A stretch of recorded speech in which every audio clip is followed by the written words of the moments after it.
Salut les gens!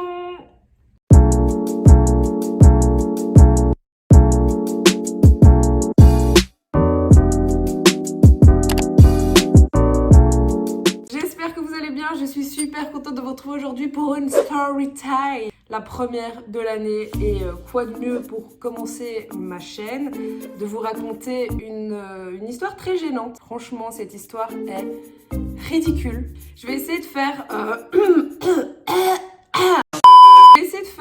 pas mal de story time sur ma chaîne parce que franchement, j'adore ça. Je les regarde pas tous, pas tout et n'importe quoi, mais genre les story time des youtubeurs que j'aime bien me font péter de rire et aussi te font sentir en fait moins seule dans tes petits tracas de la vie. Les questions petits tracas de la vie, ils m'en arrivent pas mal quoi. Je veux dire, il y a plusieurs fois je me suis dit mais... c'est une blague. Petite story time qui m'est arrivée il y a quelques mois. On se remet dans le contexte. C'est le matin, je me réveille. Non, en fait, il était midi. C'était pas le matin, Mel. Tu te lèves jamais le matin, putain. Voilà, je me réveille avec voilà, les animaux autour de moi. J'appelle les chiens et tout. Mon petit Cookie, mon chihuahua qui est... Non, je vais vous montrer, il est en train de dormir, je vais laisser faire sa live, il a 12 ans, laissez-le tranquille. Donc je suis au bord de mon lit, je suis comme ça en fait, et Cookie, qui est un petit chihuahua, essaye de grimper en fait sur le fauteuil, il fait des petits...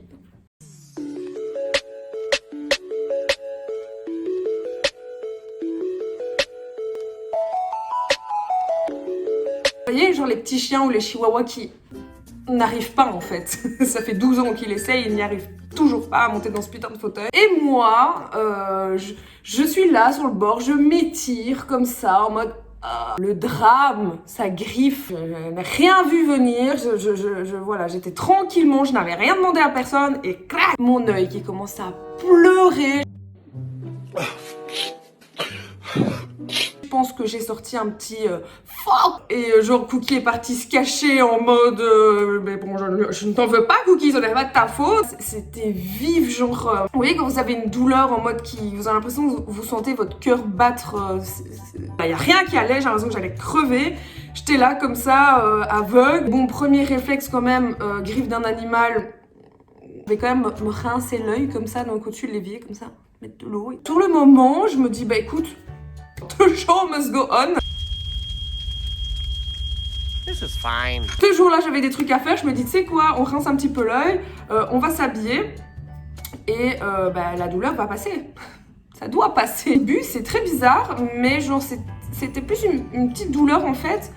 Vous voyez la douleur, enfin, le truc chiant, genre j'ai une crasse dans l'œil. Voilà, pendant quelques heures, c'était genre, c'est chiant, mais ça va. Et genre mon copain rentre du travail, il me regarde, il me voit comme ça, il me dit mais putain mais qu'est-ce que t'as foutu? Donc je lui explique et tout, et lui il rigole, que faire d'autre? Et donc je sais pas en fait ce qu'on fait, on fait notre après-midi. Le petit truc chiant commence à devenir en mode... Et moi là je commence à extrapoler, je vais crever, je vais devenir aveugle, je vais perdre mon œil, est-ce que tu m'aimeras toujours si je n'ai plus qu'un œil? Lui t'es là en mode ouais mais moi je me suis déjà coupé l'œil avec du papier et tout, je pense même que je saignais. J'ai pas été à l'hôpital pour ça, n'en fais pas tout un cinéma. Ne t'inquiète pas, ça va bien se passer. Bien se passer, ne t'inquiète pas. T'inquiète pas. Hein? T'inquiète. Mais ça commence à de plus en plus me lancer au point où je sais pas en fait ouvrir mon téléphone, la lumière de mon téléphone me fait pleurer, je sais pas regarder la télé et je commence à avoir vraiment de sentir en fait limite mon cœur battre dans ma tête, en fait vraiment des douleurs qu'en fait la moindre lumière. Voilà, donc à partir de ce moment-là, j'ai commencé à ne plus savoir ouvrir mon œil. Et à partir de ce moment-là, j'étais comme ça, peut-être aller à l'hôpital quand même, hein, j'ai des doutes. Hein. Bon, c'est pas que j'en ai marre, mais je suis un peu fatiguée, vous voyez. Et là, en fait, mon œil se met à pleurer tellement que j'avais mal alors qu'il était fermé. Moi, j'angoisse, donc je me mets à pleurer. Et là, Juan me dit, bon, ok, on va aller aux urgences. Ah non, attendez. Ça ne s'est pas passé comme ça. On a oublié une étape. That is not correct. Donc, avant d'aller à l'hôpital, etc., je me dis, il y a peut-être moyen d'aller à la pharmacie, trouver un petit truc, quoi, trouver des petites gouttes ou quelque chose comme ça. J'envoie mon copain aller parce que j'étais comme ça. Il revient avec des gouttes qu'il a payées sa race. Il a payé des gouttes 20 €. Ah! Le flacon est comme as, hein, comme as. 20 €. J'ai mal à mon portefeuille. On met les gouttes dans l'œil et tout. Et c'est comme ça qu'en fait, on a laissé passer la journée en se disant... Voilà, la pharmacienne avait dit, c'est une espèce c'est des espèces de petites gouttes qui vont, voilà, désinfecter l'œil ou je sais pas tout quoi, écoute, on lui a fait confiance. Sauf qu'au fil des heures, ça ne passait pas.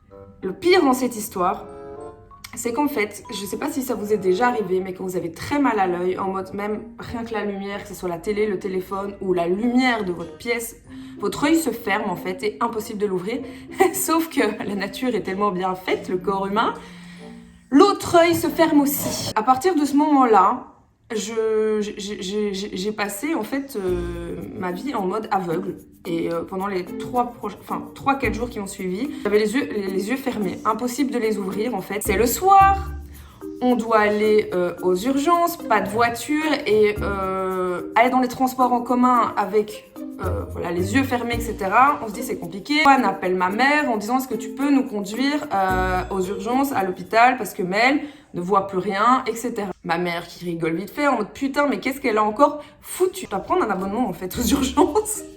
Parce que j'y suis tout le temps, parce que tu peux être sûr qu'il va m'arriver un truc, c'est pas le dimanche, c'est le soir, ou des trucs improbables. Là, je dois aller aux urgences en sachant que j'étais en pyjama chez moi en train de crever.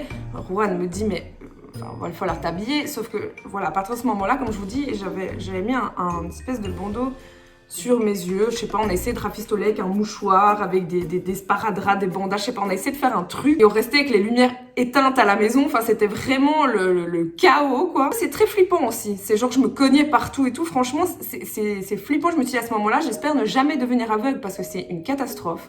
Il me dit habille-toi, je voyais rien donc j'ai ouvert mon armoire, j'ai pris le premier pantalon qui passait, j'ai touché mes pulls, j'ai trouvé un gros sweat, je me dis tout, on va mettre ça. Juan qui m'aidait en même temps parce qu'en plus mon œil continue à pleurer et tout. Je vais aller aux toilettes, il devait venir me donner la main, etc. Là, franchement, je commençais à flipper et me dire putain, je vais vraiment perdre mon œil en fait.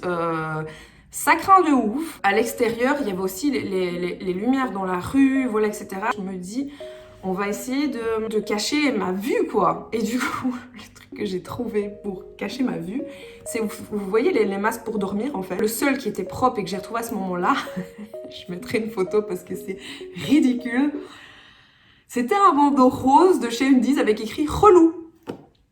Voilà, je me suis ramenée aux urgences. Soir de semaine, les urgences étaient full remplies, il y avait même des flics et tout parce qu'il y avait une baston, je sais pas quoi. Je me suis ramenée là, avec ma dégaine, un jeans et un pull qui avait rien à voir ensemble, un bandeau rose en doudou, avec écrit « Relou ». Là, je me sentais mais pitoyable. Et encore bon, après je me focalisais plus sur la douleur, je pense que c'est mon copain qui a plus eu la honte que moi, parce que moi clairement je voyais personne, donc ma best life en fait. On arrive devant le truc des urgences, la femme qui me regarde, c'est pourquoi C'est pourquoi, connasse, je viens me faire opérer de la rotule. Well, it's been a great day today. Donc j'explique vite fait, et en sachant que j'étais vraiment comme ça, et comme j'avais mal, je continuais à pleurer et tout, hein. Donc là j'en rigole, mais franchement à ce moment-là je faisais pas la fière, je pleurais, je tenais mon bandeau pour pas qu'il y ait les lumières qui passent, on aurait dit une putain d'autiste, hein. Je me baladais comme ça dans les couloirs. On s'assit, donc mon copain qui avait tout prévu, lui s'est dit dessous, on va faire la nuit aux urgences, il avait pris un sac à dos avec de la bouffe à boire, je crois la Nintendo DS, il avait tout prévu, lui. Et là moi très discrète, dans voilà, ma classe légendaire, je commence à parler sur les gens quand vous voyez rien. J'avais l'impression que la personne était très loin et que je pouvais parler sur elle. Sauf qu'en fait, apparemment, elle est assise juste au siège en face de moi. Et moi, je commence à dire, mais putain, il a pas envie de parler plus fort encore, celui-là. Et mon copain, faut savoir que c'est quelqu'un, voilà, très carré, on parle pas sur les gens, très aimable, souriant. Il était très gêné, mais très gêné. That is not correct. Et à ce moment-là, je n'ai plus osé parler en fait. Je suis repartie dans mon autisme. Heureusement, ça a été très vite. Très vite, un infirmier me reçoit et il rigole. Je pense qu'après, enfin c'était la dégaine, je pense que voilà, la pression pour lui retombait, il a peut-être travaillé toute la journée, 21h, il venait de recevoir des flics, une bagarre et tout. Il voit la meuf arriver comme ça, son bandeau relou. Il me regarde, il rigole, il me dit... Excuse me, Et donc moi je commençais à expliquer l'histoire, voilà, vous savez quand vous êtes aux urgences, vous voyez un infirmier, vous expliquez l'histoire, vous voyez un médecin, vous réexpliquez l'histoire, un deuxième médecin, le spécialiste, vous réexpliquez l'histoire 20 fois. À ce moment-là, il m'enlève en fait tous mes trucs, mes sparadraps, mon bandeau relou, tout ça. Il me met une crème dans l'œil. Alors, je peux vous assurer, je sais pas si on vous a déjà mis de la crème dans l'œil. C'est très désagréable, c'est très désagréable. Donc il me dit gardez l'œil ouvert, c'est comme ça là, oui j'essaye. Ma best life. C'est-à-dire qu'en fait dans quelques secondes, c'était en fait un produit anesthésiant, je ne sentais plus la douleur. J'ai pu ouvrir mon œil, ça faisait des heures que je l'avais plus ouvert en fait et que j'avais même peur, donc je l'ai ouvert vraiment en mode... Là, il me dit voilà, le spécialiste va venir, le docteur va venir vous examiner, voir si c'est pas grave, etc. Moi, un médecin, je lui explique l'histoire, très gentil, très gentil. Elle regarde mon œil avec, je sais pas, une lampe de nouveau, et moi comme ça. Et elle met encore un petit produit, après je lui explique que moi j'avais déjà acheté des gouttes, elle a regardé les gouttes, elle a dit Non mais ça en fait c'est de la merde, ça on met de l'eau c'est le même. 20 €. 20 putains d'euros pour de l'eau. Voilà, donc elle m'a dit jusque demain, je vous donne cette petite crème, je crois qu'elle m'a donné un petit échantillon. Demain matin, vous devez revenir voir quand même un spécialiste, un ophtalmo, pour être sûr. On va regarder avec l'appareil, vous savez, qui regarde dans les yeux un peu, enfin, comme vous avez un ophtalmologue, quoi. Bon, pour l'instant, elle me refait un cache, en fait, elle me le refait un petit peu mieux, etc.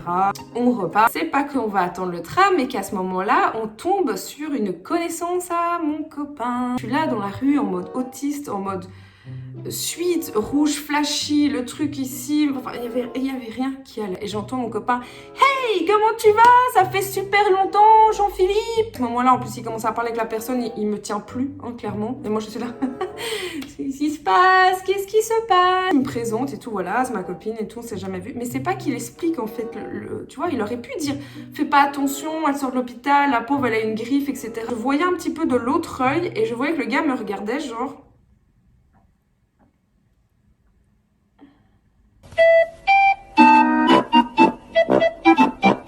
Et mon copain qui ne dit rien, qui n'a pas justifié le truc. Donc voilà, ça se passe très irréel, pendant 5 minutes dans la rue, moi avec mon truc et tout, nanana, qui était là. On repart, on prend le tram, on rentre à la maison. Le lendemain matin, rebelote, ma mère qui m'accompagne à l'hôpital. Toujours très mal, voilà, pas de télé, pas de téléphone, pas de lumière vive, je restais dans le lit. Je sais pas si c'était la douleur ou quoi, mais pendant en fait ces 3-4 jours, j'ai fait que dormir en fait. On va chez le médecin, là elle me regarde, un suspense incommensurable, je me dis ça y est, elle va m'annoncer que je vais devenir borgne. Donc pas du tout, là elle me rassure, elle me dit oui, c'est que la petite partie superficielle qui a été touchée, c'est pas très grave, ça va se résorber tout seul après quelques jours. Il va quand même falloir mettre cette petite crème 3 fois par jour et tchic et tchac. J'ai vraiment dit tchic et tchac. Très rassurée, je me dis ouf, thanks God. Après voilà, les jours qui suivi, franchement c'était ouf parce que vu la douleur que j'avais, vu voilà l'ampleur en fait du truc, c'est parti super vite en fait. Genre à un moment donné, en fait j'avais même moi peur d'enlever le bandage et d'ouvrir mes yeux. J'avais peur en fait, j'avais peur d'avoir mal parce que c'était vraiment à vif cette douleur. Et à la fin, j'ouvre mes yeux et... Je me rends compte à quel point, genre, le corps humain, en 3 jours, j'avais une putain de griffe de chien dans l'œil, la cornée, ou qu'est-ce que j'en sais, moi je suis pas médecin. 3 jours après, 4 jours, best life quoi, lumière, téléphone, télé, tout ça, je revivais. J'espère que vous... Enfin, je sais pas en fait comment terminer cette vidéo, enfin voilà, c'est un moment assez gênant, assez douloureux, heureusement ça a pas duré longtemps. Si ça vous arrive, vraiment allez voir un spécialiste ou un ophtalmo, et Sal me l'a dit, que si, en fait dès le moment où ça arrive, j'aurais pas dû attendre toute la journée, etc. Parce qu'en fait, dans les griffes des animaux, il y a des bactéries, il y a des, voilà, les animaux marchent dehors dans la rue, etc. Ça aurait pu tourner en infection, et là, ça peut être plus dramatique. Donc si vous avez quelque chose à l'œil, ne faites pas comme moi à attendre, à faire les imbéciles, même si c'est un petit truc. Elle m'a dit franchement, faut pas hésiter à aller directement vérifier qu'il n'y a pas infection, que voilà. Et surtout si c'est les griffes de chat sont très aiguisées, vraiment plus fines en fait que les griffes de chien. Les yeux, voilà, on en a que 2 pour le reste de notre vie, donc faites pas les imbéciles. Voilà, c'est peut-être la morale de cette histoire, faites attention à vos yeux. Sur ce, n'hésitez pas à liker, à vous abonner si ça vous a plu. Moi je vous dis à la prochaine vidéo, prenez soin de vous. Gros bisous. Ciao!